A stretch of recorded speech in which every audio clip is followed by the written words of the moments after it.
Will it ever be recovered?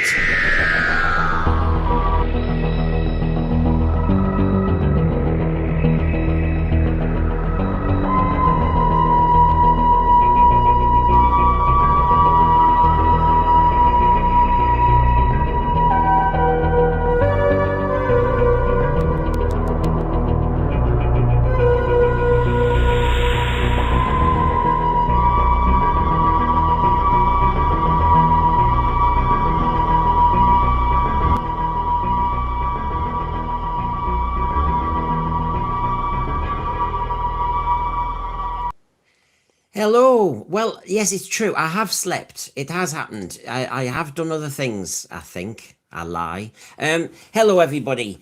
Just a few days ago, the Sensory assembled to review my introduction to the world of Doctor Who, the Sea Devils. It sets the bar for me for all that I watched afterwards.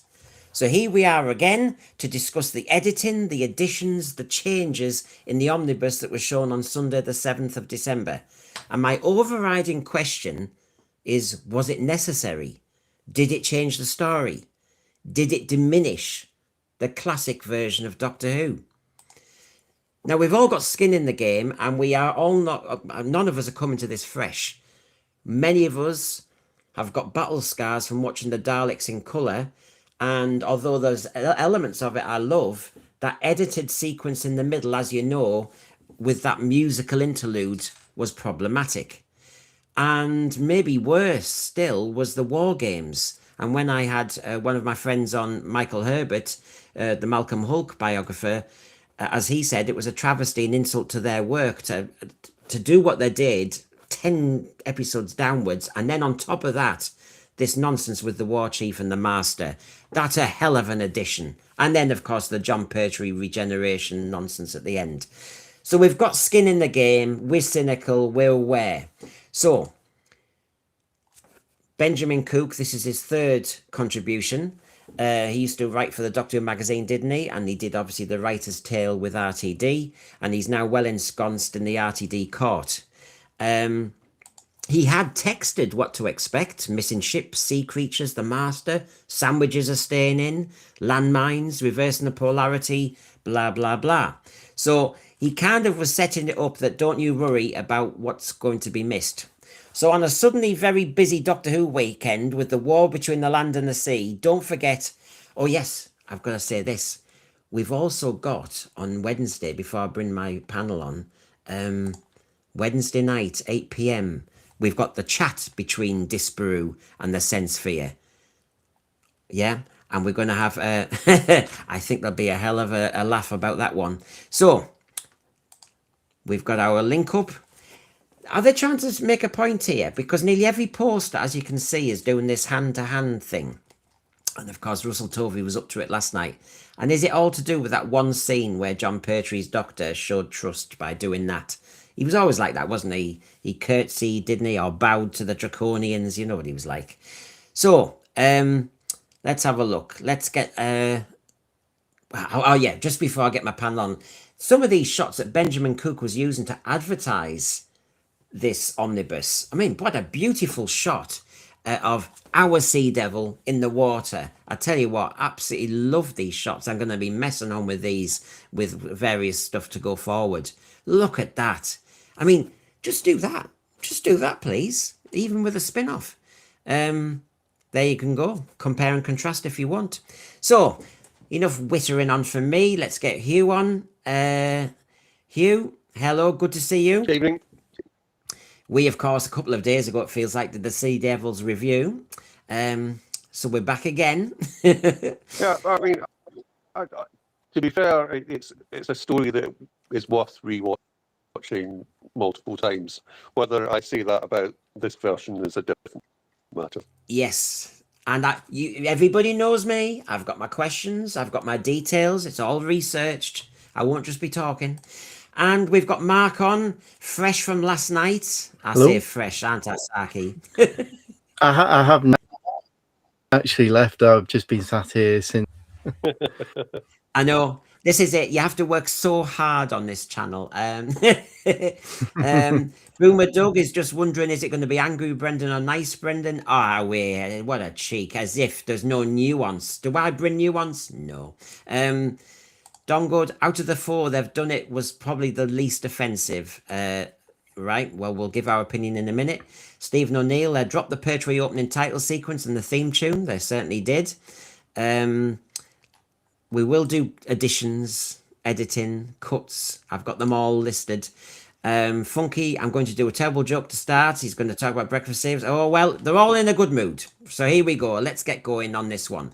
Here's the context, first of all. I'm being generous. Total runtime for the 72 six-part serial is about 150 minutes, but me and Hugh were discussing it's probably less than that because of the repetition of the cliffhangers. We're talking about 26th of Feb to 1st of April, 72. Of course, the directors Michael E. Bryant and Malcolm Hulke, the writer. This version had to be stripped down to 90 minutes, keeping about 60% of its original runtime. And its technique it used mostly was trimming the fluff and the filler, as they call it, which are pauses, recaps, and repetitive dialogue.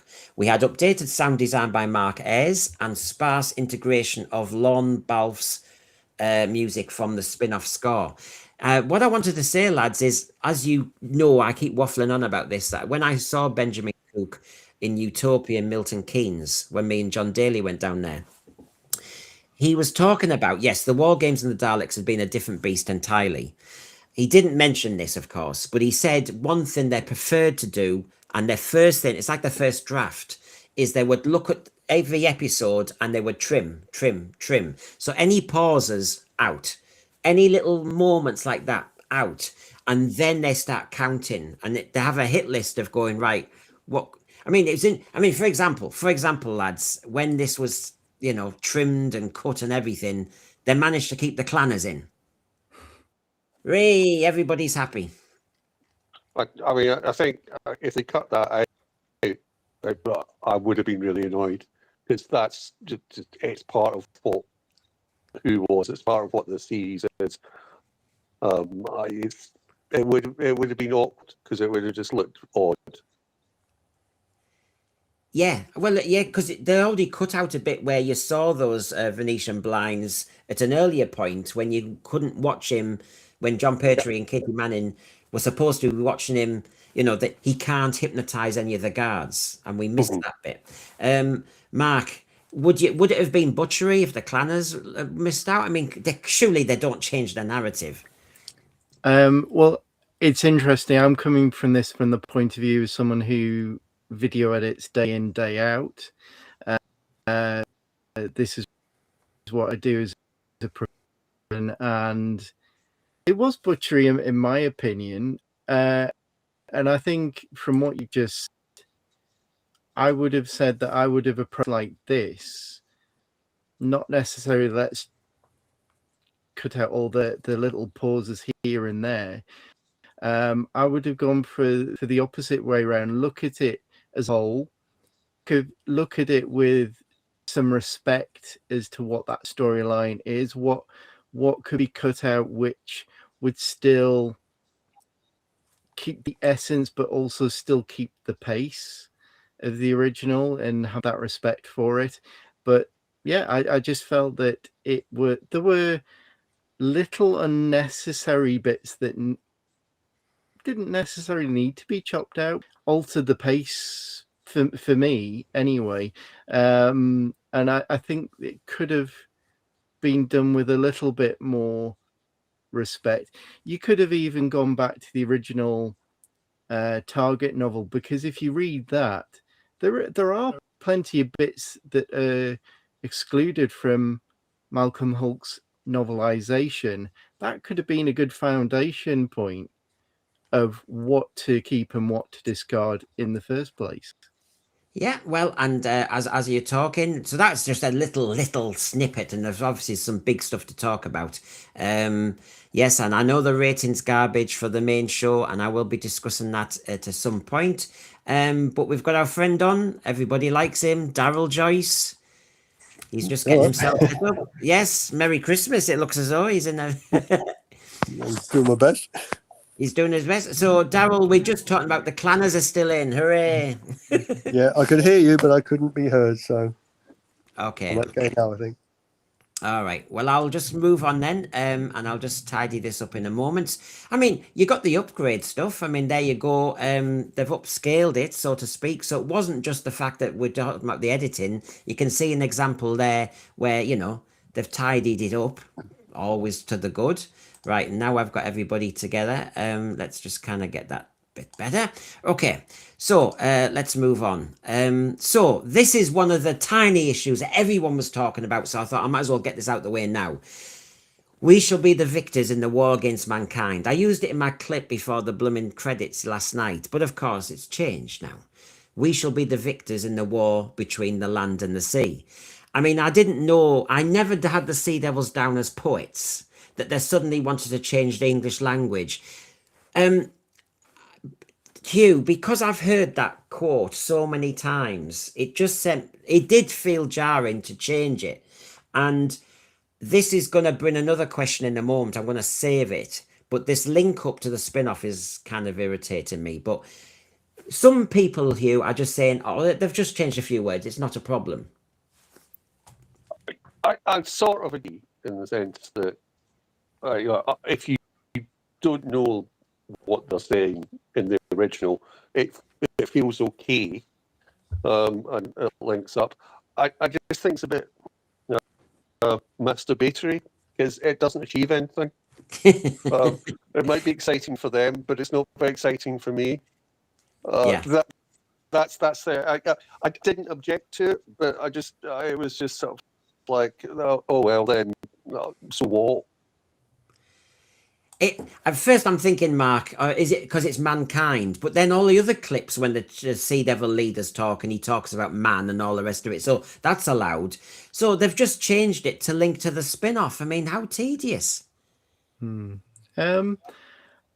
would say it wasn't.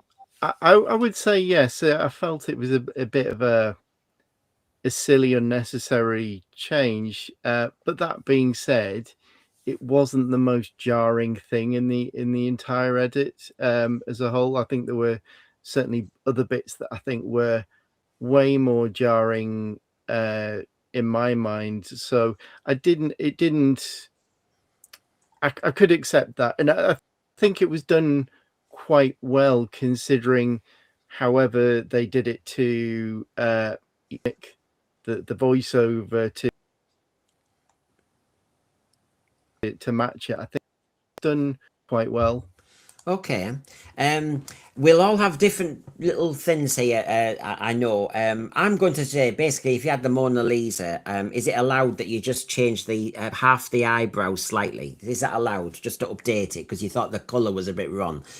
I mean, honestly, I really find it objectionable. A lot of these things, just edit it. If you want it down to 90 minutes, edit it.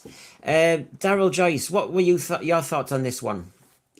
I wasn't too offended by it. I thought I went into it thinking it's going to be terrible. The music's going to be awful, but actually I thought the music wasn't too bad. The additions sort of felt largely in the same vein, apart from the bit with Joe miming through the window. I thought the comedy aspect of that was a little bit overplayed, but the rest of it not too bad.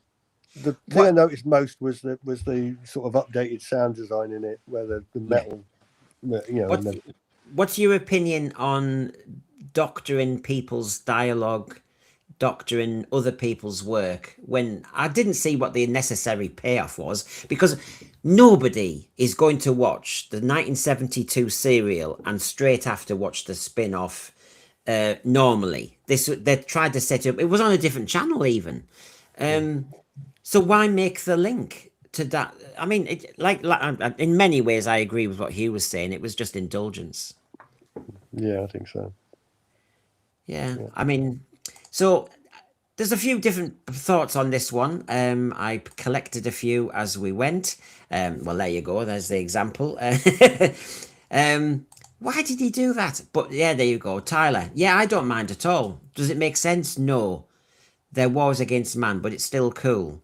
I never understand when people say, "Oh, I think it's all right." It's not your bloody work. I have to say, if my work was getting tinkered with, all the rest of it, I mean, how dare you? Robert Cassidy, I noticed they added a line about the war between the land and sea. Totally unnecessary. So, out of those two that I saw, nobody can see what the point is, but one was okay with it and one less so. Now, one that he was kind of hinting to me earlier today, and remember, in a moment, we're going to look at the additions and we're going to look at real tangible examples. But let's talk about the edit. The cliffhangers, there were strong ones, weren't there, in this one, Hugh? Yeah, I mean, whenever we reviewed it, it's one of those ones where cliffhangers, they're not just strong, but they're different, and there's a different approach to them in each of them. So it loses something. Certainly, part of the problem, and this relates to a wider issue, is that you couldn't get the one in episode 1 of the original to work because you didn't know enough about the Sea Devils appearance, even though you don't get to see them really clearly until after that. But you can't actually even have the cliffhanger, and that was the one that really stuck out as being botched. Yeah, I was thinking, Mark, when I was watching it. I know the omnibuses are different, and we've all seen omnibuses before. I mean, sorry, Mark, I've got the Genesis of the Daleks LP, and we know how that really was a heavy edit. A lot of us might have had the VHS of the Brain of Morbius, the butchered version, the really vicious version. So we know what omnibuses can look like. So I understand that, and some people see it as a seasonal treat anyway.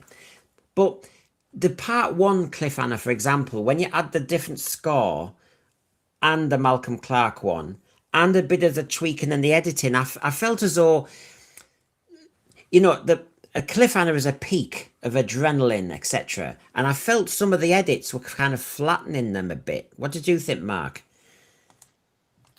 Yeah, I think there was a slightly disjointed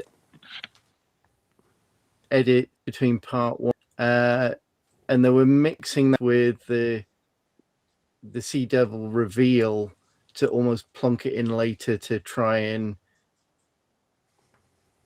create a moment of suspense for me. And you touched on there about the level of sound. I have to say, I absolutely hated, and I would say this for War Games, and I would say it for the Dalek colorizations, the sound mix between music and dialogue is appalling. When you don't edit, you've got to be really careful that your music doesn't override the real audio of what's going on in the. And I just feel that in all three, this was the lesser of all evils from the three we've seen so far, the three down versions. But in all instances, I just feel that the new incidental music just completely barrages its way in, and it's not done in a delicate way. Yeah. I mean, Daryl, how was your? I mean, it's a 6-part story. It's Doctor Who. You build. I mean, I think my biggest cliffhanger for me, really, as a kid, was part 1. However, when we did the review last week, a lot of us were talking about part 4 being so dramatic, and part 4 seemed just like a flat thing. She walks the diving bell, looks up, and then we jump to the next bit. It's just flattened. Daryl, I mean, what do you like with omnibuses and killing that classic feel of Doctor Who? Well, it just reminds me of the VHS days before we got the unedited versions. We were all waiting for the proper versions, weren't we? Yeah. I mean, and I understand if you buy the VHS as we used to, you would just basically sometimes binge. You weren't waiting for a week to relive the moment authentically. So there's that. But I don't know, it just changes the beats of it. I mean, people say, oh, omnibuses are a great treat. We had them at Christmas before, we've had this, and we'll all list them. However, that doesn't mean I think they're right. It's just, when you're desperate for a Doctor Who repeat and that's the only one on, you take it.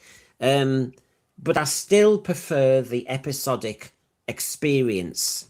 And so, yeah, it's a shame that we do it this way. I still don't know why we do it this way when it's on iPlayer. So the good old Sea Devils, at least we saw them as Sea Devils on this omnibus, and they stayed that way. But the big question, lads, is why did they need to do it? Was this necessary? I've just seen Dalek Lives Matters, right? That was so needless. Why, when it's on BBC iPlayer, so if I really want to go, oh, they've just done a spin-off, I want to look at the Sea Devils when they were first in it, well, I can just go and mind my own business. Why did somebody up high think we need a 90-minute version of something that wasn't 90 minutes? I'm trying to work out what the heck. Were they trying to make an event of this? Leading up a whole night of Sea Devils, but then that was defeated by they didn't put it all on the same channel. Yeah, I mean, I think it's trying to create excitement, and I can sort of see what they're doing with that. Say, oh look, and to an extent, it's possibly for those people who aren't necessarily that much fans of classic who think 6 episodes is a bit long and 9 minutes is fine. I just don't think there are that many of them. Yeah. I mean, Mark, did we need this edition?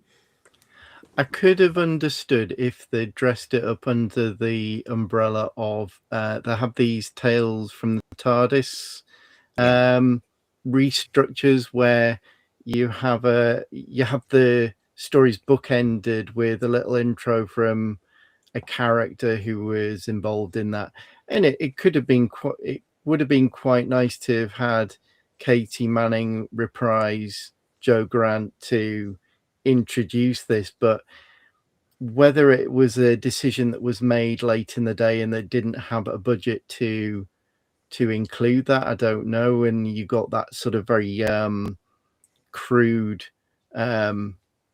similar intro to War Between the Land and the Sea tacked onto the front end of it. I could have accepted it if it had been under that sort of Tales of the TARDIS umbrella, but it just feels like it wasn't one thing or the other. And like if they are readily available on iPlayer, you could have gone thing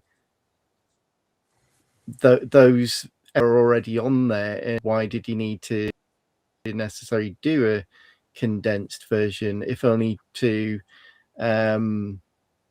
kowtow to people to the perception that people don't have enough attention span these days?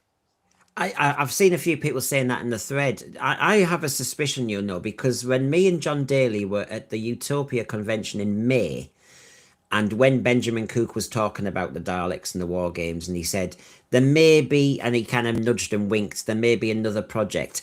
I get the impression there were basically, let's give them work because it looks as though we aren't doing any 60s stuff this year. So just give them that.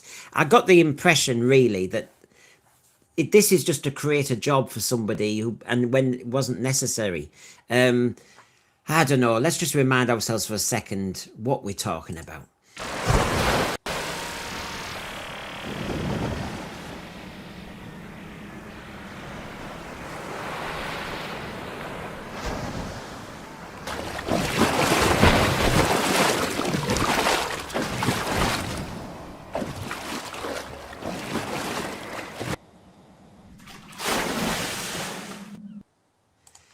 Diving for cover. So Daryl, did we need this? Did you enjoy watching the omnibus, or would you have preferred to have watched 6 parts? Yeah, I don't know why they just didn't, put one part on a day for a week. Really, it would probably be easier to watch, wouldn't it? 24, 25 minutes every day, no hardship to do that, and I think you get the better deal. I wondered, somebody's mentioned the knife scene, and I did think, maybe that's censorship, I think, rather than an edit. I think that's Yeah. Oh, well, yeah. I mean, there's a lot to mention because the knife scene in Talons is getting mentioned here. If we can't have the master throwing a knife, says Tomboy Chick, then most of Leela's scenes will need to be removed. And I'm not, well, I do feel as though we might be tiptoeing into the puritanical era, but I really don't applaud it. I mean, for God's sake, can I make my own mind up? Um, if we're all allowed, as you richly put it, Hugh, to indulge ourselves, can I please make my own mind up? And yeah, sort of like that. You look at something like that, and again, it's available on iPlayer. So it's not as if we're getting rid of it historically. It's there. It's just for this one bit of showing this. So it's a bit hypocritical as well. Yeah, Clive Williamson, we have tried our best with the mics. Everybody is aware. It might be Wi-Fi, Clive. You remember, I'm in the Village of the Damned. If I told you the speed we're streaming on, it's dangerously low. It always is. So we make the most of it. Otherwise, it's kind of the hook. So yes, was this necessary? Well, that was one of my questions, and I'll keep coming back to it. But this is another big one, lads. Why should the original be linked to a spin-off, and why should the original be the thing that has to compromise for the spin-off? Surely the spin-off, when it was made, should be trying to adapt to be like the original. In other words, the Malcolm Clark music should be all over the spin-off. Why did the spin-off's music have to kind of bleed into the classic? I mean, which came first? The argument in a spin-off is about the indigenous populations having their say because they were there first. Right, I'm sorry, Malcolm Hulk was there first. Michael Lee Bryant was there first. Why are we appropriating their work to spill it over? This is where, Hugh, I do have an issue with it, because it is like the war games in that respect, because they had the regeneration energy that RTD loves. And then we had the master theme tune, not from the old days, but from the, John Sim era. Now we're starting to appropriate classic Who, and now there is an ideology going on and a motive. Yeah, and I think the music's an interesting one because, as we discussed whenever we were reviewing the 6 episodes, the music is, even for Doctor Who at the time, highly unusual and different. And it's trying to do something which is tied in with the camera work of Michael Bryant as well, to show something alien and to create an alien idea from both music and film. And that gets lost by doing this. And especially since, one of the things that we said whenever we were reviewing it is that whenever you're watching the first episode, and a lot of that doesn't have the seedles in it, I find the music quite strange and quite unusual, and then it blends in whenever the sea devils and the story gets going, and it becomes obvious what it's trying to do. But that's part of it saying, look, this is an unusual story, this is unusual music, and therefore this is something to watch out for, and that got lost. And Mark, one of the problems by blurring the two bits of music, I still don't know why we had to have the spin-off I mean, this is like saying what Murray Gold I know he didn't do this, but it's almost like saying because Murray Gold is kind of linked with New Who, that all of classic Who should have Murray Gold all over it. No, they're all different. They all have identities. So I don't understand this concept at all. But I did find, Mark, the problem was that Malcolm Clark's music, which I said in the review, I was a funny one about it, but when I did watch the 6 parts last week, I thought his music kind of sometimes absolutely shocks you, grabs you. And when you see a Sea Devil face and you get that sharp music, whoa, it really kind of adds to the adrenaline. And what I found with Lorne Balfe's music and that them blending is it pulled that down. In fact, I think Malcolm Clark was diminished, quietened. I think it was stylistically very disjointed because of that. When it started off, I thought, is there going to be a total rescoring of the entire thing? but then it's go back into the original score. And I was thinking, well, make your mind up one way or the other. Don't put the two together. And I think, like you pointed out, Hugh, out of all the soundtracks of all the stories, it's those hugely identifiable things about the Sea Devils. It has a unique style to it. No other story has music quite like that. So I think you have to be really quite careful in making that decision to override quite a unique and distinct sound that was produced in the 1970s. Yeah, Daryl, did it change your experience? They added music at the start, didn't they? When the Doctor and Joe arrived, that was all scored, wasn't it? Yeah. Yeah. Which is, I think if you watch the original, is when the music is at its most noticeable, because it's a contrast with what looks like a fairly normal episode, and that sticks out. But I think that's meant to happen. Yeah, I mean, what I noticed was the fact that I was relieved when they got into the office. I thought, is this music going to carry on? And then it stopped, and it was just dialogue, and it was dialogue all the way through to meeting the Master.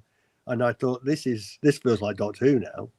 And I was just watching it, smiling and thinking, this is a good performance. It's Pertwee and Delgado and Katie Manning, and it all works brilliantly. And there's no music at all in that scene, and you just find yourself more involved.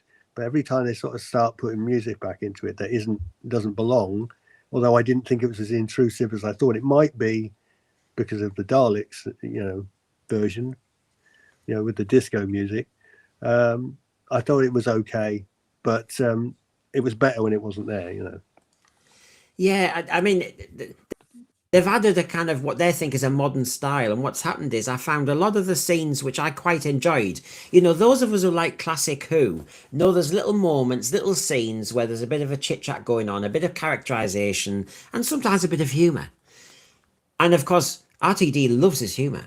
So of course, all of a sudden, to just kind of flatten those moments, either edit them out or shorten them, and then play music as people are speaking all the time, I just thought, why is this necessary? Why are we, we're in Captain Hart's office and I've got this music playing in the background forever. And it's not adding to an emotional height or an emotional low. They might be talking about Horatio Nelson or somebody. It's not exactly needed. I thought music was there to add a heartbeat, a jump, to build you up, to add some atmosphere, not just to be like in a supermarket playing some froth in the background. And that's how it felt at times. And I think the music sounded all right in the spin-off, but I just thought, why are we doing it? Why are we... Malcolm Clarke's music is interesting enough in itself. It punctuates, it's spiky. To then add on top this other music, which is doing it. So one's spiking and one's kind of undercut. It's like an undercurrent all the way. It was very strange. But I go back to that question. Why are you allowed to touch the original? Why isn't the original infecting the spin-off? That's the point. Why shouldn't it be going the other way? I think they feel that if they put their names to it, it'll bring in the new audience. But I think that's sort of come and gone now, isn't it? I think if the Bad Wolf involvement, they think it's going to have an impact. I don't think it is. I'm starting to wonder, me and Hugh were saying this just before we started, intellectual rights. If you look at the credits at the end, when they finally put the credit sequence on, we forgot what should have been in the opening sequence, the John Pertwee, wave effect. Suddenly it says Bad Wolf, executive producers, Tennerpenny, and they're all there. And suddenly they've appropriated the Sea Devils. They've got their fingers all over it.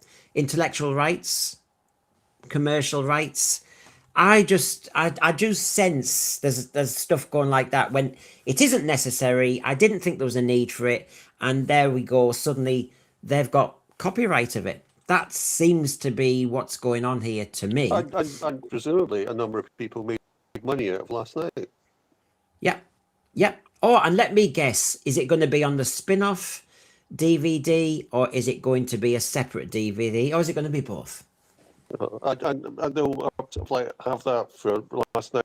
Obviously, people were employed to do a variety of things, and they've now got a executive producer, which presumably has some form of remuneration attached to it as well.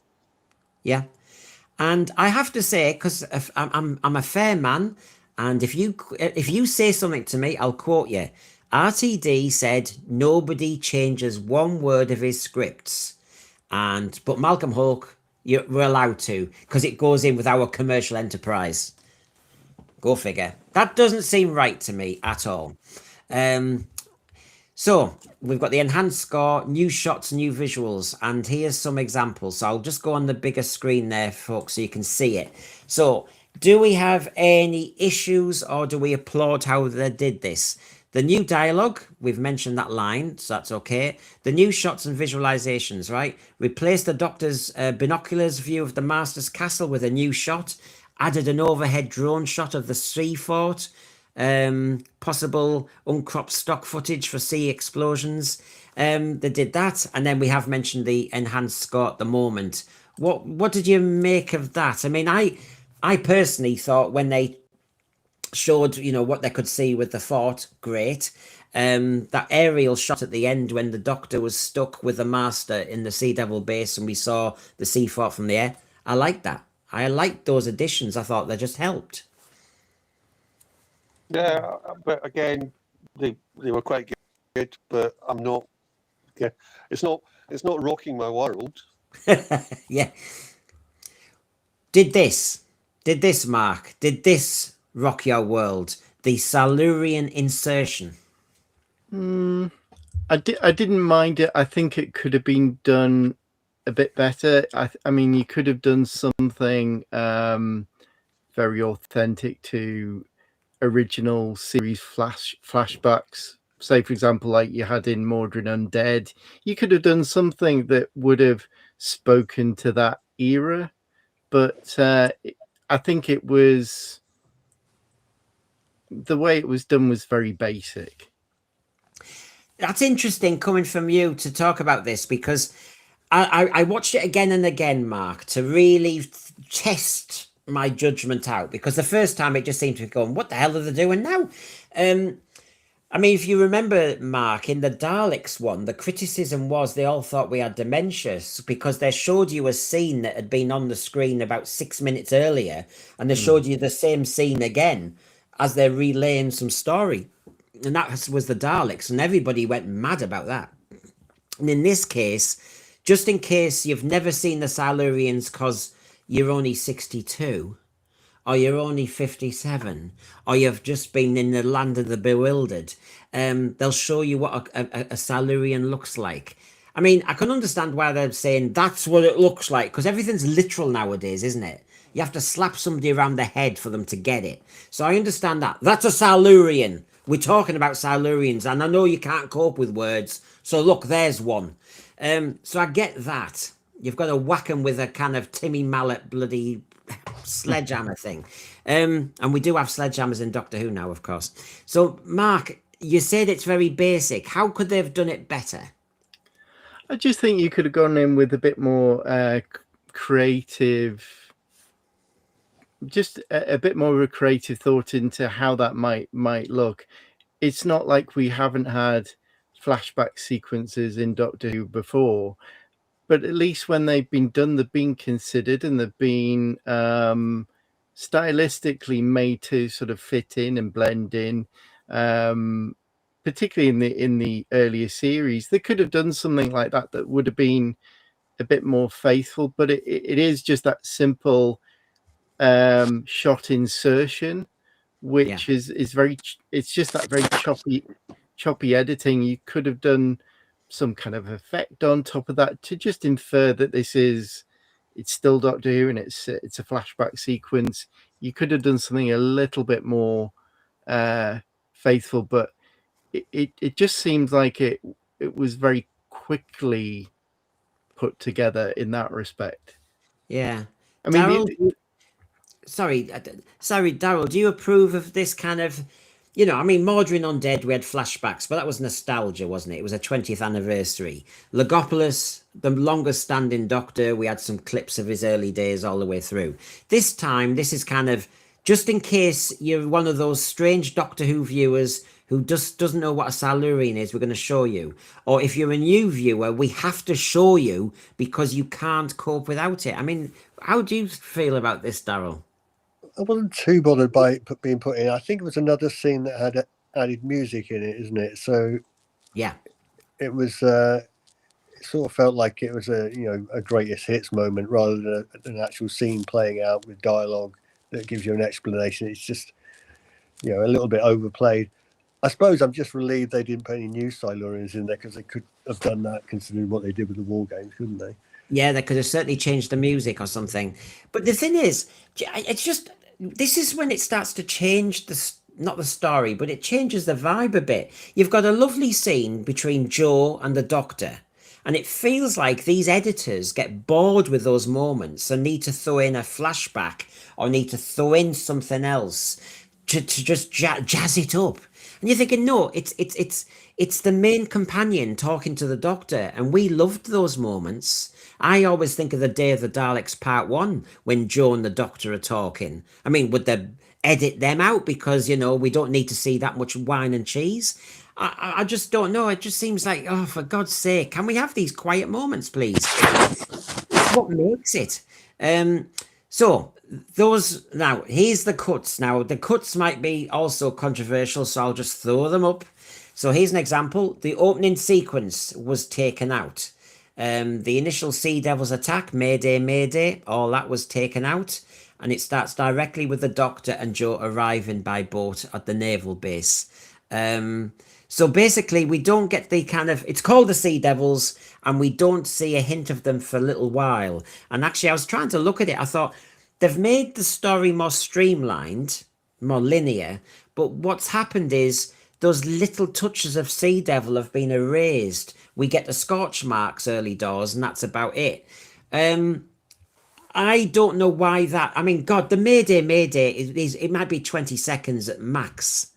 I'm not quite sure that's the game changer, but it's classic Doctor Who, Hugh, to have something early doors.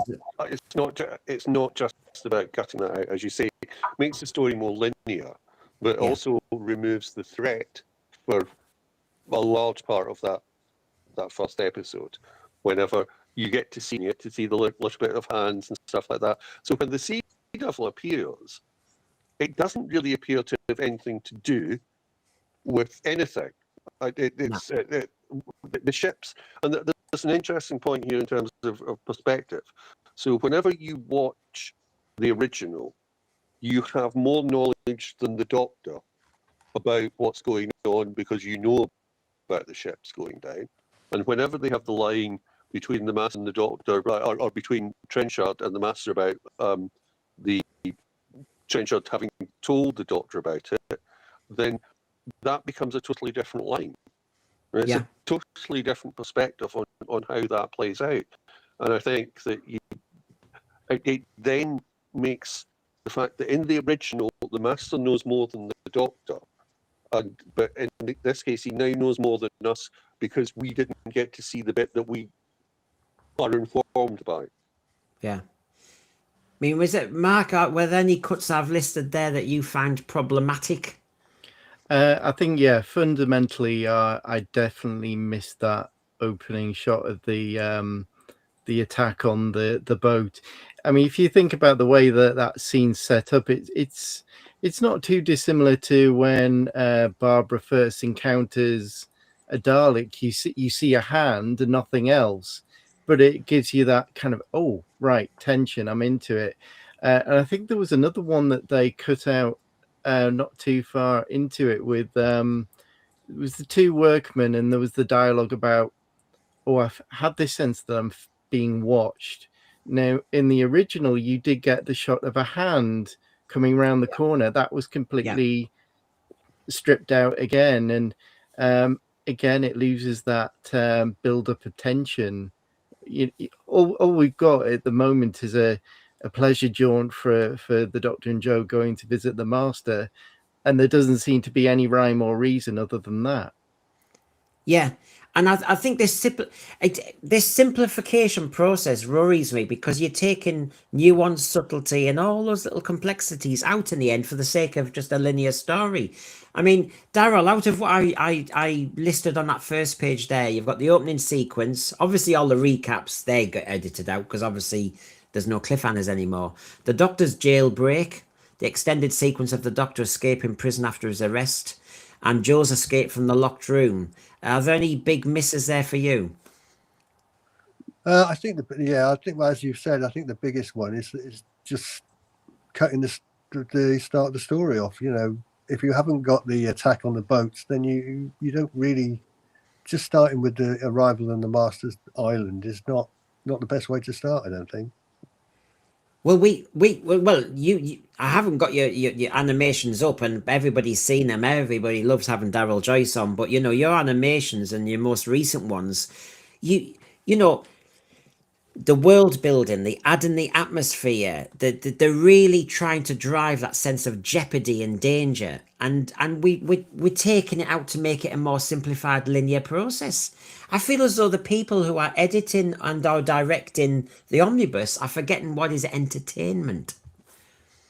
The other one that I mentioned before we started that really annoyed me is the cut in Jane Blythe's justification of why Hart should start looking for the Doctor and Joe, which is about twice, possibly like 3 times as long, because he keeps on making justifications for why they might be okay, and she has an answer every time about why that's different, and it makes her character a lot weaker. Yeah, and I sort of like understand it was one of those things where they went, okay, we'll show her at least making the initial approach to Hart, but he buys into it too quickly, so it reduces the effect of what she's doing. And to me, it because of it's a very specific piece of writing from Malcolm Bulk, it's a bit misogynist to cut it out, given the fact that there's not that many women in this. Yeah, because Joe Grant as well. In summary, the edit takes a lot of Joe Grant out actually as well.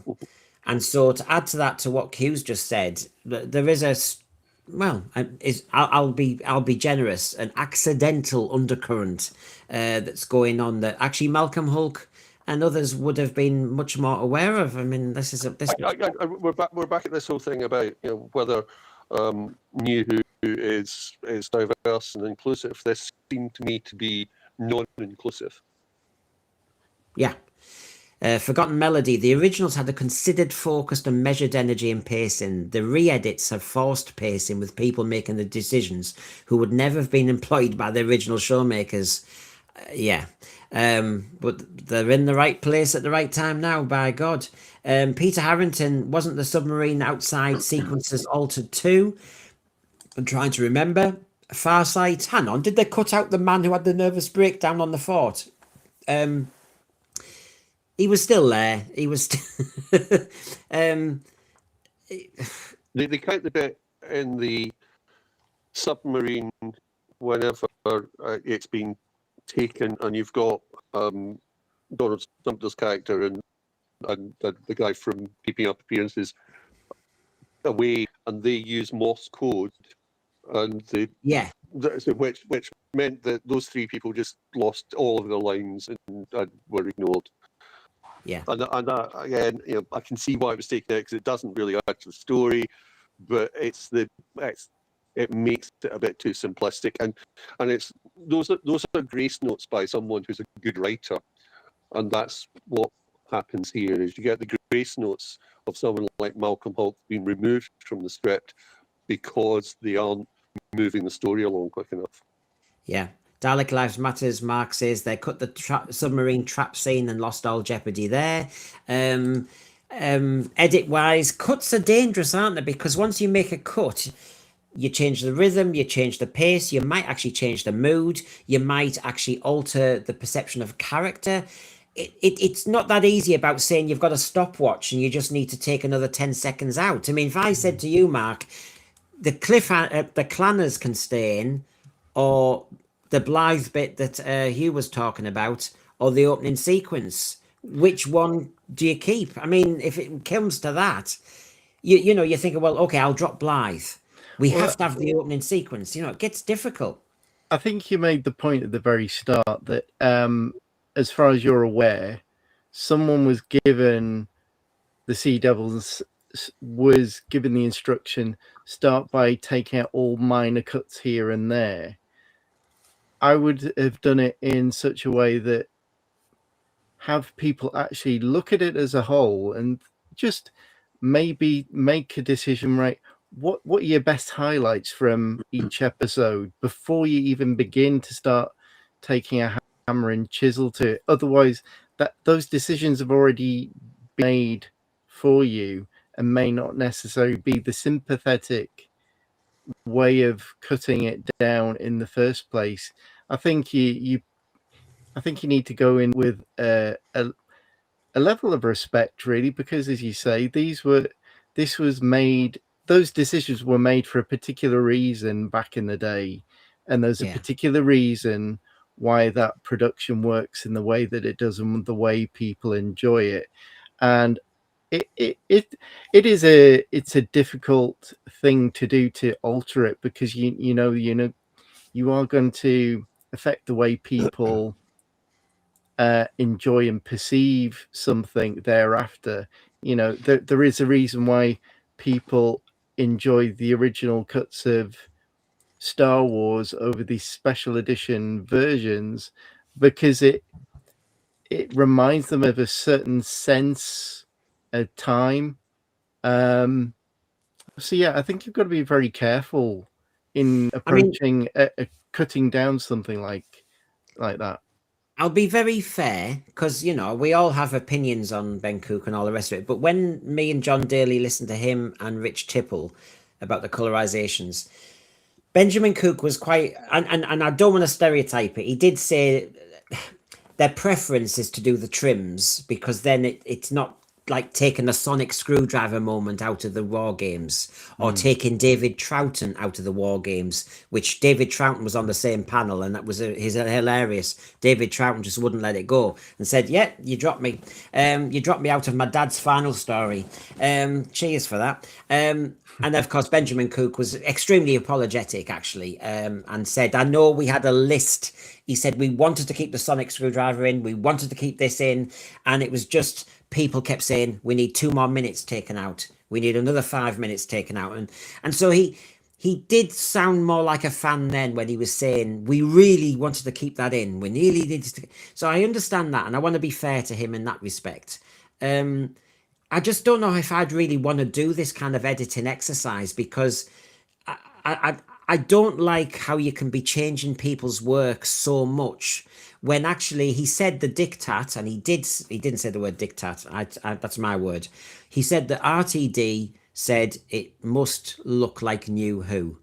And I wonder if the diktat this time is it needs to kind of blend with the spin-off. This is when it all changes. I mean, when I was talking to you about this, Daryl, on in our texting, you said you've got an interesting position, because as an artist, you like to give an interpretation of work. So, you know, you want that freedom, don't you? Yeah, I mean, I look at it as if it was a graphic novel, you know, that's the way I would do it. But I don't want to cut someone else's work up and change what already exists. You know, it's slightly different. I think maybe I can justify it. I don't know. No, I mean, you know, people have, I mean, you know, I absolutely adored what you did with the Sea Devils. I mean, I'd have them back. I don't need this Homo Aqua thing. Your version of the Sea Devils, you kept, you know, when you hear interviews and RTD says, we need to keep the beak and we need to keep the fins. Well, you did. In your animation, you did, but they looked a lot more evil. And it was that lovely kind of sympathetic upgrade you gave them. And you do that with your work. And you know, to me, I mean, I suppose any change with the brushstroke is editing in a way, but what you're doing is, I think you're being extremely sympathetic. There's a kind of understanding what you're trying to do with the original rather than changing it into some other beast. Yeah, it's just like, how you visualize it if you're reading the book, maybe, rather than saying, well, look at the TV version and say, no, we can't put that on television as it is. We've got to mess around with it. I don't think you should do it. It's archive television. I don't think you should touch it, really. Yeah. So we've mentioned the opening sequence. I've mentioned the two escapes here.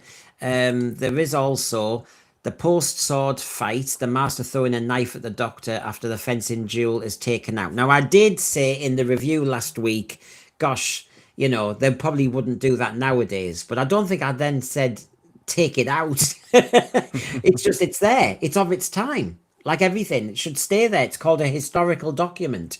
And it changes the master's character. Yeah. This isn't just taking out something because it's horrible. This is taking out something crucial in the master's character, that he is that horrible. Gosh, well, yeah, the shock is 1 minute he can be a charmer. The next minute, you can imagine him and the doctor having a wine and all the rest of it. And they have it's almost like a bit of play sword fight. But then it turns on its, and all of a sudden that knife could have easily been in the doctor's back. In fact, it would have been if Trenchard hadn't spoken. So the point is, he's lethal. He's dangerous, even with, and by the way, in the Doctor Who magazine, it's just over there. I was going to put the quote up, but I think my mouth can do it. When Benjamin Cook was talking about the Master and the Doctor, he talked about their bromance. And this language is a kind of soiling of actually the classic. A bromance? I wouldn't, I'll go down the panel. Hugh, would you call it a bromance? So I think there are elements of what we might refer to a bromance there. He was my friend, etc., and we were very close. I do just think that and it's happened in New Who as well. I think he cannot be having a romance with the Master. He can have a regretful relationship with them about what has been lost, but that has been lost. And remember, Hugh, if this is a bromance, he has a utensil on him that can shrink your bits. It's too risky. It's too risky. Mark, what are your thoughts on, number one, putting a modern spin on it, a bromance between Roger Delgado's Master and John Pertwee's Doctor, a bromance, and taking the knife scene out? It reminds me a bit of, I seem to remember when they brought Sarah Jane Smith back for School Reunion. I think there was some interview with Russell T Davies where he said that he wrote this scene with Sarah Jane Smith and Rose at the time, and it was a bit like a cat fight between the characters out of Sex and the City. And I thought, well, Sarah Jane Smith never struck me as that somebody who was that flippant or unintelligent to sing to that kind of level, really. And I never really quite bought that. And again, I think that's it kind of diminishes it diminishes the relationships.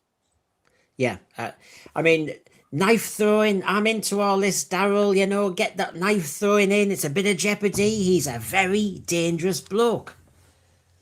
Yeah, it's a good conclusion to the fight, isn't it? Rather than just throwing it over a table. It looks all right, I suppose, but it is the conclusion to the fight. And people are saying in the chat that it's a Holmes-Moriarty relationship. Yeah, it's not bromance, and that's right. That's the way it was conceived, isn't it? Yeah. Now, just as a kind of little moment, you have been busily illustrating for your book on the cliffhangers. You were telling me, wasn't it? So going through all the classic. Is it just the classic cliffhangers? No, it's everything, but there are obviously a lot more in the classic because there aren't that many in New Who at all. So would I be right in thinking that from the Sea Devils you wouldn't have done the knife one because it's a difficult one for you to have drawn, for example? Or am I wrong? Well, I haven't decided what what actually ends up in there. You know, there might be some that I go back to. At the moment, I've got the episode 5, the Sea Devil attacking the Doctor at the base. Yeah. Have I got another one? No, I might have another. No, I think that's the one I've got at the moment. You did a very good one in your animation of all that. In the actual story, you get one amazing Sea Devil mask come up to the diving bell window. Yeah, In your animation, the diving bell is surrounded by sea devils. And that is a thrill to see that and imagine that. And when I read the target book, Daryl, I don't know if you were doing it this yeah. way. That's what I imagined. That the sea devils were all so to see you visualize that, you think, yeah, you've got it. You've got exactly. So to me, there's an element of one of the episode cliffhangers when you're thinking, it's the unseen, he disappears, but there were so many outside that just grabbed him, kidnapped him, so to speak. Yeah, yeah. So Can I just say, there's Go on. another edit, but it's not a cut. I think it's an edit. The scene with the mines on the beach. Yes, Was that speeded up? yes. I've got it under a different column. Don't worry, it's life. Edits and rejigging, scene reordering, that sort of thing. Yes, I'm trying to think with the mine sequence. It was shortened. Did you think so, Mark? Yeah, and I think you've from what you've got on the screen there, I did see that the frame rate and the upscaling looked a bit messy, as if they were trying to do a better upgrade with it, and it suddenly jumped from one quality to another. Yeah. And so you can see there the frame rate interpolation. One shot of Joe and the Doctor navigating the field is upscaled for smoother motion. End credits are similarly interpolated. So yeah, I mean, to me, Daryl, you mentioned the minefield. That was one of my key moments as a kid in memory. And it seemed to go on forever, that you had the Trenchard and the Master on the cliff edge, and you had the Doctor and Joe trapped, and then you had the police over there and the Sea Devils in the sea. I always thought it was loads. It was actually one, wasn't it? And you just got this whole idea of being trapped and then had to go across a minefield. And then it's been kind of messed with a bit, Daryl. Yeah, I thought it just felt like it had been speeded up a little bit, just because maybe they thought that Pertwee was a bit slow to jump on the wire and on the barbed wire. And I thought it was like what they used to do in like old films when cars were driving at 30 and they wanted to make it look like they were driving at 70, and they just sped the film up a bit. That's what it felt like to me. Yeah, I don't know about interpolation or whatever, but that's what it felt like. They just let's trim a fraction of a second off this. Yeah. Maybe, I don't know. So we've got scene reordering and cross-cutting. Now, this is what I noticed the most, Hugh, was I know directors do this, but they were doing it so much, I started to just wonder whether, gosh, they're having to really squash it. So you've got one scene, you're looking at, say, two people, and you've got the voiceover of the scene that we're about to lead to. Or the other way Benjamin Coop did it was, I think one of the moments was when Trenchard was waffling away in Captain Hart's office, and you then saw a bit of the Master scurrying around in the office, trying to get all the gear, and they kept cutting between the two, and I think that'll have saved them some time on the trim. Yeah, and that one, because you cut some of Trenchard's dialogue there as well, I think, and that one sort of weakens what Hulk was doing with Trenchard, which was making him sort of desperate, because he's desperate in the original and he's not desperate here because he's not whittering on for long enough. Yeah. I don't know, what did you think, Mark, of that tactic being used? Was it overused or was it cleverly used? Or I think I could see what they were trying to do there, and I think it could have been better. I don't mind that condensing of scenes if it is a bit of dialogue and then you're seeing what's going on somewhere else inserted over the top of that. I think where it jars for me is it doesn't necessarily have to be that back and forth, back and forth, back and forth. I get what you're trying to do. Just cut to that insertion and follow that through. It Yeah. does start to get a bit jarring when it's like a jump cut every 10 frames. Yeah. I did think, though, Daryl, when I was going through lots of the tweets and post-its out there, really, that most fans seem to be saying it was a smooth. I think it because of what came before, this was the lighter version, this was the more smooth version, and most people have given it a pass. Yeah, I wonder if that's because there have been 90-minute edits before, and they probably just didn't really need to do anywhere near as much work because they had a template to work to. They just really, I think it was just an excuse to sort of pep up the sound and add the music and just connect it to the new thing. Well, here's the other question. There is a 90-minute omnibus out there, but what I will say is if it was done in 74 with the approval of Malcolm Hulk and Barry Letts and Michael E. Bryant, I'm sure, that what's happened is we'll have Benjamin Cook and RTD and Bad Wolf saying, oh, I know, but you've got to realise 50 years have changed and TV's different now. And so we need to impose a different type of omnibus because there's one sat there waiting, Hugh. Well, one sat there waiting that they won't get money for. Yeah, too right. Sorry, my cynicism bubbles up at that point. That this is why none of this was necessary.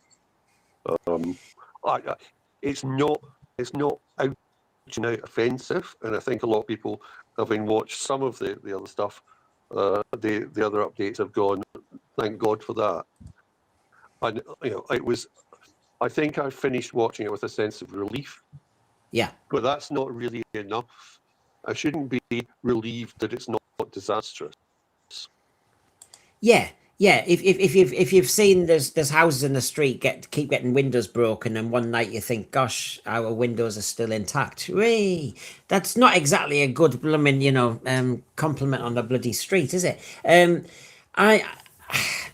I just don't know why we did this. I just still can't get my head around why we've gone through this whole experience. Somebody's been paid money to do another version of something that's on the shelf.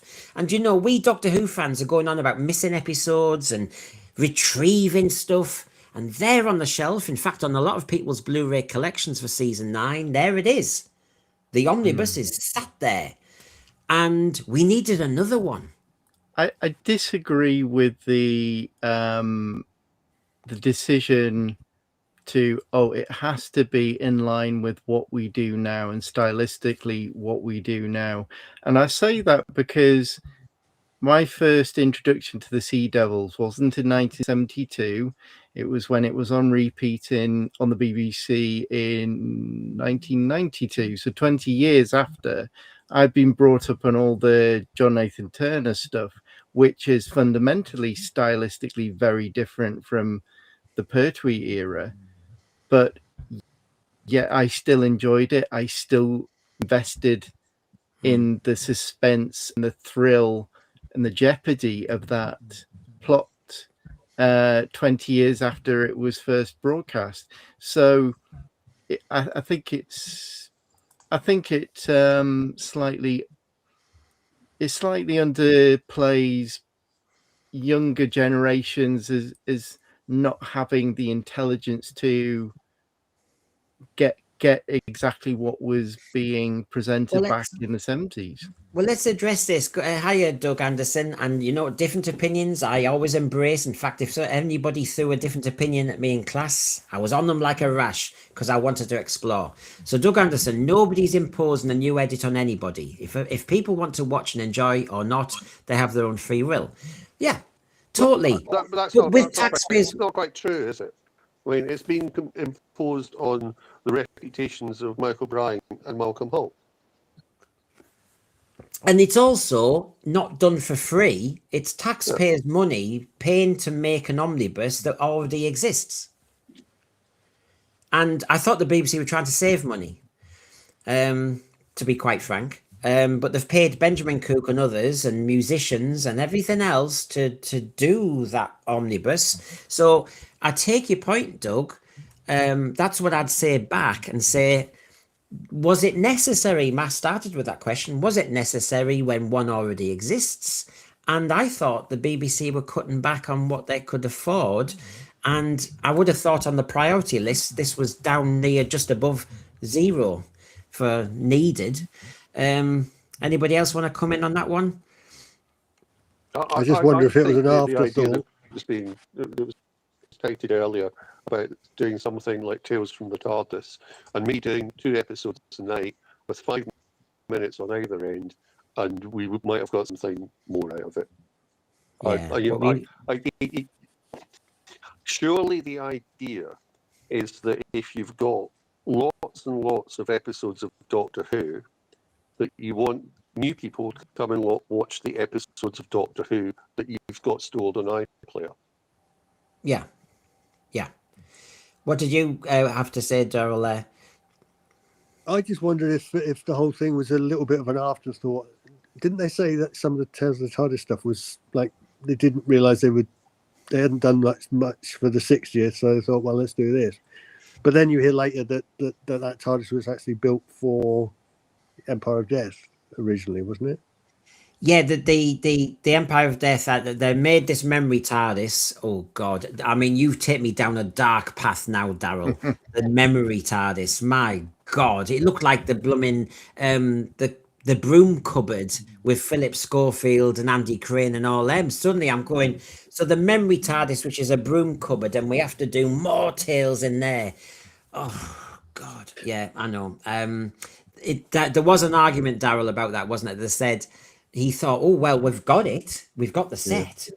Let's do this. And you're thinking, yeah, but there wasn't even any payoff of the memory TARDIS in the Empire of Death, because there was a woman with a spoon who obviously knows Sylvester McCoy well because he likes spoons. So that was the link up. I don't know what the hell was going on with that.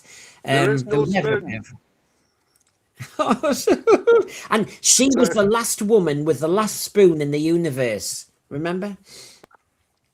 And again, all I could watch whenever they were doing that was think of The Matrix, There Is No Spoon, which I don't know if the reference or not, but it just gets in the way. Yeah, don't go there. Don't go there. Stop it. Don't go there. Daryl, you've triggered us. No, so so just to summarize, the 2025 Omnibus transforms. This is me trying to be posh. Transforms a serial into a brisk, accessible blockbuster. Pregnant pause that respects the original more than past re-edits. Well, I think that's everyone says that's easy. Roughly keeps things as they were. The cuts focus on efficiency, making it ideal for new viewers. I think that's their argument. But fans may miss those deliberate slow burn horror and Joe's extended moments. I certainly missed the Jeopardy elements. But the additions bridge to New Who. I really can't allow. I just can't. I take Doug Anderson's point. You don't have to watch it, Brendan. The point is, Doug Anderson, when Big Finish do something, when they doctor something in an edit, suddenly you get somebody out there and saying it's now canon, and they do. The Scream of the Shulker is canon. I saw it in Rogue. It was a bloody cartoon. You see what I mean? As soon as you doctor something, it's canon. No. So if I keep my mouth shut, it's canon. Yeah, I will say what I say. And so I think it sometimes has to be pointed out. So that's where we went with the... I mean, I thought this would be straightforward, but you've got, Jamie here. I mean, Jamie's lovely. I'm always checking on his tweets, and he showed that aerial shot of the sea base at the end. You had they actually cut another naval shot in after we saw Trenchard's body, and some bits helped. You've got Jamie here since he was giving us help. Apart from that one jarring montage, which he calls was the Silurians, he thought it was mostly it did well to learn the lesson that one should instead trim down a six-parter, and that's been done well. And replacing some of the Malcolm Clark score also improved it, he felt. I'll just get a thought on this. To Watch Who said, I had a quick look through the new Sea Devils edit. Glad to confirm the sandwiches moment is still there. Well, hallelujah, Hugh. The sandwiches are still there. I mean, they didn't. They kept a lot of the stuff that is Grace notes in terms of stuff like that. I think they lost the characters in a lot of cases. And one of the things that what's really good in the original series is that, I mean, there's 25, 30 speaking characters in it. That's really interesting, and a lot of them get a lot of development. And in this case, pretty well all of the peripheral characters were cut down in terms of their impact. Yeah. Mark, what about this one? Really enjoyed the new Sea Devils edit. Works incredibly well. The new music is seamlessly blended with Malcolm Clark's original score. My only criticism is the lack of title sequence at the start as it goes straight into the story. But overall, a thumbs up. Would you be just about on that ballpark? I mean, all I would say is, if you go onto the other side of the pond, do you see them butchering classic serials of Star Trek left, right, and center? I don't think that they do. They don't do that to bring it in line with newer versions of Star Trek. That I guess it's accepted that it is what it is and it represents a particular era. You don't see them. Mark, I will be intrigued if one day, if we're all still alive and somebody edits and changes an RTD script. I think that's when we realize, is there fairness here? Because down to 5 minutes.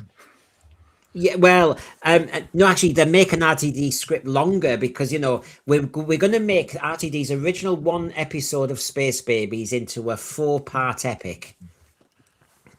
Why not go the whole Dalek master plan? Do a whole 12-parter. Yeah, the Space Baby master plan. Oh God, you're onto something now. Oh my God, can you imagine it? Someone threw a dagger at me. Yeah. So anyway, here, Daryl, we've got Christopher Evans. I don't see how anyone could complain. It lost nothing. It just edited out filler and kept the pace steady and showed off the story and characters with a polished up picture. It's basically like the good old omnibus versions of the past. Yeah, I thought it cut too much of the other peripheral characters out myself. Yeah, no, I agree, and Blythe is the example that Hugh mentioned earlier. Rick Ormwood, it was a much better edit than we had on the Daleks and the War Games with no obvious gaps. But you have to look. You have to look. And finally, George Howard, it wasn't as bad as some of their other rehashing attempts. I do think it lost a lot of suspense, especially part 1. I will definitely say that. It's one of my favourite parts. But did cut out some of the back and forth and sped things up. Not as good as the original, but not bad. And Richard Clark said, I wasn't impressed. It was just a number of episodes put together, minus the opening titles and then credits. The other thing, lads, is do you think we missed out on the opening sequence because that kind of echoed the start of the war between the land and the sea? I mean, they had the titles, but basically you just had some waves, didn't you? I mean, straight in. And I think we discussed earlier that changes the perspective and reduces the tension and reduces the idea. And you're left for most of that 17 minutes that is left of the first episode not really appreciating what's going on. Yeah. Doug Anderson, good to see you still with us. The Sea Devils is the best of these edits. Agreed. It tightened the pace and kept plenty of Sea Devil action in. Because actually, as we said in the review last week, they're not in as much as you think. I'm open to a comparison between the full 70s and current versions. And when I get time, Doug, I might be able to do that. Gosh, trying to do these fast are hard. I'll have another show tomorrow. I've got Disparu reminders on Wednesday night when we do go hell for leather about Homer Aqua and Plastic Apocalypse. I'm just getting all my clips ready now because I know when I've got Disparu on, we will be taking the mickey of so many clips. So that's at 8 p.m. on Wednesday, and I'm going to try and produce them. Can I ask Homo Aqua and the Plastic Apocalypse representing us in Eurovision? Well, if they do, actually, we could put Dusty Bin up, Hugh, because I don't think there's going to be a Eurovision. So if we put Dusty Bin up, it might get 12 points because we'll be against nobody. Oh, a bit of politics. So that seems to be the case at the moment. I'm all for this boycotting of the Eurovision because I think United Kingdom might win. I'm all for it. More boycotts, please. Here we go. Right. Daryl, obviously, it's fantastic to get you on. We're going to try and get him on doing his cliffhangers and everything as well. We've got him hopefully lined up. He's a busy man. But Daryl, where are you up to with your projects then? Well, I had an eye infection, so I put my illustrations aside for a while, but I'm getting back to it now. I'm trying to do the entirety of episode 1 of The Demons as an animation. Well, as a AI animation, you know. Whoa, But it's my artwork every 5 seconds, so maybe I can get away with that without people criticizing me too much. So it's actually longer than the original episode because I've put a little bit of a preamble at the start of it. You've added scenes, you swine. No, I've added the master arriving in Devil's End. So, well, look, I've got you on live, and I want to represent everybody in our thread. The Genesis of the Daleks one that you did, you added scenes there. But it was fantastic. That bloke on the surgical table, so to speak, and he's getting. I mean, you added such brilliant body horror stuff. I was gripped by that. And you're gonna have to stop this, Daryl, because every time I see your animations, I'm going, I want this to be Doctor Who. I have to say to myself, it's an animation, but by God, you've gripped it more than I'm a bit funny about animations when it's Doctor Who. You've just heard me waffle on about Scream of the Schalke. But your animations, I'm thinking, can you please stop teasing me with really good Doctor Who? I loved it. Absolutely. I applaud you, Daryl. That was fab. yeah, I did it originally about a year ago, and I just revisited it and extended with sort of double the length of it. So, you know, And the 10th Planet one is superb. Yeah. which was that? Sorry, Go on, Mark. The 10th Planet version with the shrouds and the masks being pulled over. I just think that's brilliant. Just say I'm going to have to go, guys. Sorry. Yes. Enjoyed doing it. See you later, Talk Hugh. soon. Nice to meet you all. Take care. Sure. Bye Yeah, good to see you later. audience. Bye. Right. So no, it was outstanding to see the Mondasian Cybermen and stuff like that. Is absolutely fab to see. Mark, don't worry, that was good. I'd see you there. So no, yes, Daryl, as they say, Daryl for showrunner, and that's not the first time we've heard that, is it? God, have you ever been approached, Daryl, by anybody officially to do with Doctor Who? I did the backgrounds for the Power of the Daleks animation, or most of them. Oh, okay. And I did ebook stuff for Doctor Who website back in 2001, I think, maybe. I did the Human Nature, I think was the first one I did, before it was a TV episode. Yeah. When it was a book. So yes, I've done Doctor Who magazine stuff and Panini annuals and stuff a long time ago. Oh, well, that's good. That's good. Obviously, there's only one place I want you now, and that's kind of, apart from on here, of course, is somehow influencing those people making the actual show. Because Media's, I'm afraid media's a strange thing these days, isn't it? I'm not sure I want to be involved, but I know what you mean. Might be better off just doing fan stuff, but Well, there's Stephen something might Braddock. happen, Please do an animation of the nightmare that is the Fury from the Deep, says Stephen Braddock. There's a special request. We just did the missing episodes focus on that the other day. And I think this Friday we're doing the focus on I can never say this, Abominable Snowmen. So yes, look out for that one as well as Disbury on Wednesday. It's all happening. So thank you again, Mark. That's 2 in 2 days. I promise you, I'll give you a day off now. But thanks for coming on again, Mark, and Oh, thank sharing you. your insights as the video editing background and thoughts on that. That was really interesting. And Daryl, it's great to get you on. It feels like the gap was longer than I thought, but I know, people are busy, and I've got your list of cliffhangers, so it's just a matter of us getting a date set up. And I don't want to spoil it, but he's given them me all. What does Daryl Joyce think? I bet you're all dying to know his choice of cliffhangers. Yeah, it was a long time. I've forgotten now. What about Right. Well, we'll get you on. We'll line up a date, Daryl, right? And we'll get you on and do them because that'll be enjoyable.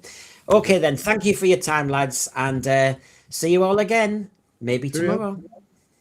Thank you. RTD wants Sensphere shut down.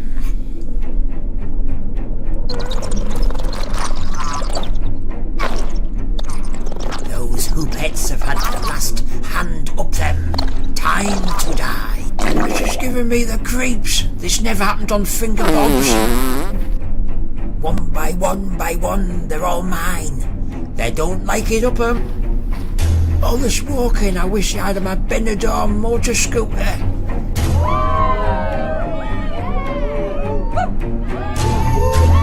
I have it!